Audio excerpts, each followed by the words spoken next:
L'Iran vient de faire un mouvement audacieux et les enjeux n'ont jamais été aussi élevés. Les ambassadeurs de l'Union européenne à Téhéran ont été convoqués pour une confrontation, tandis que le président Trump avertit que l'échec d'un accord pourrait mener à la catastrophe. Mais voici un détail que vous ne voyez pas dans les gros titres. Malgré les tensions, l'Iran annonce un retrait temporaire de ses exercices militaires, du moins pour l'instant. Que signifie ce retournement soudain pour l'avenir des relations entre les États-Unis et l'Iran? Y a-t-il une stratégie cachée qui se joue?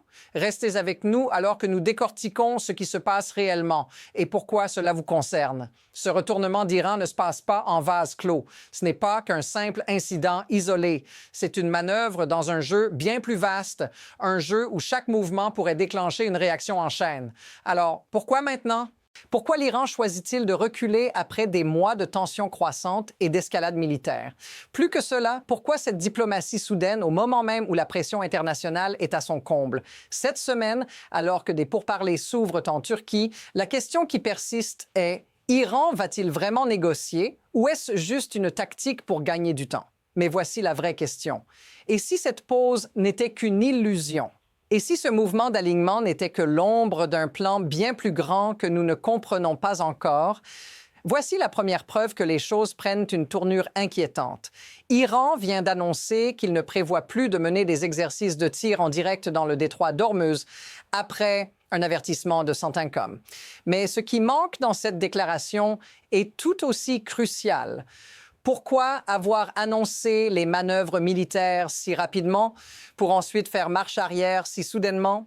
Cette hésitation, cette incohérence pourrait être une tentative de minimiser la pression internationale. Mais regardez ce qui n'a pas été nié. Les forces navales américaines sont toujours massées dans la région, prêtes à répondre à toute provocation. Et là où cela devient vraiment intéressant, c'est que l'Iran, en annonçant ce retrait, semble jouer à un jeu dangereux, essayant de jongler entre intimidation et négociation. Mais pourquoi changer de stratégie à la dernière minute? Si ce retournement rapide de l'Iran ne vous interroge pas, il devrait. C'est un signal fort que nous ne pouvons pas ignorer. La situation s'intensifie à mesure que la pression monte des deux côtés. Regardons un instant le contexte historique. Cette manœuvre de l'Iran, en apparence une déescalade, ressemble étrangement à ce que nous avons vu lors des précédentes crises dans le Moyen-Orient, où un simple faux pas pouvait enflammer toute la région. Mais il y a quelque chose de profondément inquiétant dans ce schéma. Ce qui semble être une tentative de négociation pourrait en fait masquer une stratégie de plus grande envergure. Et c'est là que la normalisation du conflit devient un problème majeur. Ce qui, autrefois, aurait provoqué une réaction immédiate et décisive devient presque une routine, une danse géopolitique où les règles sont constamment redéfinies. Mais comment en sommes-nous arrivés là? L'Iran semble désormais si habitué à jouer avec la frontière de l'escalade qu'ils font peu de cas des conséquences immédiates. Et cela, mes amis, c'est ce qui devrait vous alerter. Pourquoi accepter cette normalisation du danger? Et où cela nous mène-t-il? Regardez maintenant les preuves qui changent vraiment la donne. Alors que Trump met en avant la présence militaire américaine dans la région, l'Iran fait face à des contradictions de plus en plus flagrantes. Ils affirment de vouloir négocier, mais en même temps, ils renforcent leur capacité militaire. Le secrétaire général du Conseil suprême de sécurité nationale de l'Iran a clairement indiqué que le pays ne transférera pas son uranium enrichi à l'extérieur et refusera de limiter la portée de ses missiles. Voilà un élément qui change tout. L'Iran parle de négociation, mais ses actions disent clairement autre chose. Cette contradiction pourrait bien être le signal que l'Iran ne veut tout simplement pas céder. Mais ce qui est encore plus inquiétant, c'est que les alliés de Trump et les faucons de la politique iranienne pressent la Maison-Blanche. Si l'Iran continue sur cette voie, cette façade diplomatique pourrait se briser et la menace de sanctions plus sévères ou même d'actions militaires directes deviendrait inévitable. Les choses s'accélèrent maintenant à un rythme alarmant. En un clin d'œil, plusieurs événements liés viennent se superposer et tout devient un enchevêtrement d'actions rapides et de décisions sous pression. En plus des provocations militaires, l'Iran se retrouve face à une pression économique interne avec des milliers de manifestants dans les rues, une économie en chute libre et une gestion catastrophique de ses ressources. Mais au lieu de résoudre ses propres problèmes, l'Iran finance ses proxys terroristes à travers le Moyen-Orient, créant un cercle vicieux de violence et de déstabilisation. Et ce n'est pas tout. Les États-Unis et Israël préparent une action conjointe contre les installations nucléaires iraniennes, comme cela a été fait avec succès dans le passé. Et là, une question cruciale se pose. Que se passe-t-il si cette spirale continue? Si l'Iran refuse d'accepter les compromis nécessaires, l'escalade militaire pourrait très vite dépasser les limites de ce que nous pouvons contrôler. Maintenant, prenons un instant pour nous concentrer sur l'impact humain. Qu'est-ce que tout cela signifie pour vous dans votre vie quotidienne? Au-delà des déclarations politiques et des manœuvres militaires, ce sont les vies humaines qui sont en jeu. Les sanctions économiques frappent durement la population iranienne, avec des pénuries d'eau et des prix alimentaires qui grimpent en flèche. Des milliers d'Iraniens se battent pour leur survie au milieu de ce chaos.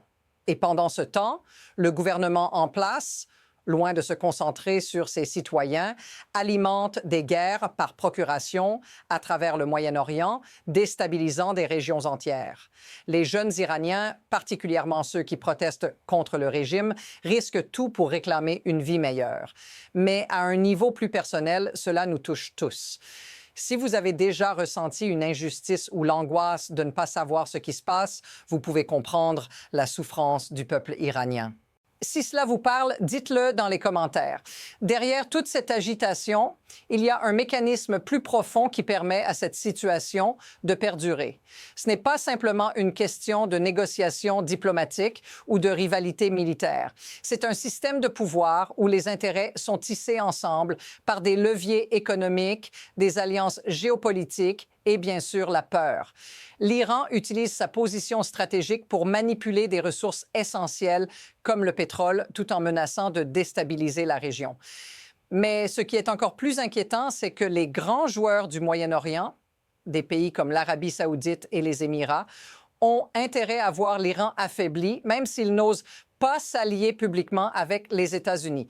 Ce qui permet à l'Iran de continuer à jouer ce jeu. C'est un climat de peur et de méfiance qui existe non seulement dans la région, mais aussi au sein de la communauté internationale. Les sanctions ne suffisent plus et la diplomatie est souvent un miroir aux alouettes. Ce système d'incitation, combiné à la volonté de maintenir un contrôle sur des territoires clés, a fait de l'Iran un acteur central et pernicieux dans ce grand échiquier géopolitique. L'avenir reste incertain. À ce stade, il y a deux directions possibles. D'un côté, la diplomatie pourrait prendre le dessus. Les négociations à venir pourraient me conduire à un accord si l'Iran cède sur ses ambitions nucléaires et réduit ses missiles balistiques. Mais même si cela se produit, un tel accord pourrait n'être qu'une trêve temporaire, laissant le régime iranien en place, toujours capable de créer des tensions à travers la région. L'accord, même s'il limite la prolifération nucléaire, pourrait paradoxalement donner à l'Iran plus de temps pour renforcer son pouvoir et ses alliés. D'un autre côté, l'escalade militaire semble de plus en plus probable. Si les négociations échouent, une action militaire ciblée pourrait se concrétiser, que ce soit par les États-Unis ou en collaboration avec Israël. Ce genre de conflit pourrait avoir des conséquences à grande échelle, avec des ramifications au-delà du Moyen-Orient. Une action militaire serait un tournant, mais il reste à savoir si elle apporterait vraiment la stabilité ou si elle entraînerait une guerre plus vaste. L'incertitude est palpable et chaque mouvement stratégique, chaque déclaration pourrait faire basculer la situation. La pression monte et l'histoire semble avancer à toute vitesse. La question est, quel sera le prochain grand geste? Ce qui se joue ici n'est pas seulement une question de négociation ou de frappe militaire. C'est un point tournant, un moment décisif qui pourrait redéfinir toute la dynamique du Moyen-Orient pour les décennies à venir. Ce que l'on voit, c'est bien plus qu'une simple confrontation entre deux nations. C'est un affrontement entre des systèmes, des visions du monde opposées. D'un côté, une puissance mondiale, les États-Unis, avec une politique de pression maximale. De l'autre, un régime iranien déterminé à se maintenir à tout prix. Si l'Iran tombe, les conséquences seront immenses, non seulement pour le pays lui-même, mais pour toute la région. Un changement de régime pourrait renverser l'ordre établi et ouvrir la voie à une nouvelle ère de paix, mais cela nécessiterait un effort colossal. Une chose est sûre, la pression augmente et les enjeux n'ont jamais été aussi élevés. Et dans cette situation, tout peut basculer en un instant. L'Iran et ses actions continueront de faire l'objet de discussions et de débats dans les mois à venir, mais une chose est claire, cette histoire est loin d'être terminée. Restez avec nous pour plus d'analyses et n'oubliez pas de vous abonner pour ne rien manquer de ce qui pourrait bien être l'une des décisions géopolitiques les plus importantes de notre époque.